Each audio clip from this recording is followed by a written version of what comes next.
রাসূল সাল্লাল্লাহু আলাইহি সাল্লাম বলেন, একবার আল্লাহ তাআলা ফেরেশতা জিব্রাইলকে আদেশ দিলেন, যাও অমুক জনপদটি ধ্বংস করে দিয়ে এসো। জিব্রাইল সেই জনপদটিতে গিয়ে দেখলেন সেখানে একজন দরবেশ বসে রয়েছে। দিনরাত তিনি নামাজ পড়েন ও জিকির তাসবিহ করেন।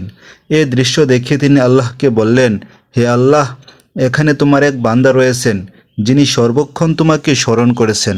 আল্লাহ জবাবে বললেন, তাকে শুদ্ধই ধ্বংস করে দাও, কেননা তার সামনে ইসলামের অবমাননা হয়, নাফরমানি করা হয়, জুলুমবাজি ও পাপাচারের সয়লাব বয়ে যায়, কিন্তু তা মুখমণ্ডলে তাতে কোনো বিরক্তিকর চিহ্ন ফুটে ওঠে না এবং তার মন কিছুমাত্র অস্থির হয় না।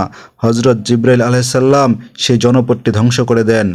অন্যায়, অত্যাচার ও পাপাচারের প্রতিরোধে যেটুকু ক্ষমতা থাকে সে অনুসারে অবদান রাখা কর্তব্য। কর্তব্য পালন না করে কেবল নফল নামাজ ও জিকির ইত্যাদিতে ব্যাপৃত থাকলে দুনিয়া ও আখিরাতে আল্লাহর শাস্তি থেকে রেহাই পাওয়া যাবে না। এক হাদিসে রাসূল সাল্লাল্লাহু আলাইহি সাল্লাম বলেছেন, কোনো অন্যায় কাজ সংগঠিত হতে থাকলে সর্বশক্তি দিয়ে তা ঠেকাও। তা যদি না পারো তবে মুখ দিয়ে সদুপদেশ দাও। তাও যদি না পারো তবে তাকে মনে মনে ঘৃণা ও অপছন্দ করো এবং কীভাবে তা বন্ধ করা যায় তা চিন্তা করতে থাকো। শেষোক্ত পন্থা হলো সবচেয়ে দুর্বল ইমানের পরিচায়ক। আল্লাহ তাআলা আমাদেরকে সকল মিথ্যা, সকল পাপাচারকে প্রতিহত করার, প্রতিবাদ করার সামর্থ্য দিন, তৌফিক দান করুন। আমিন।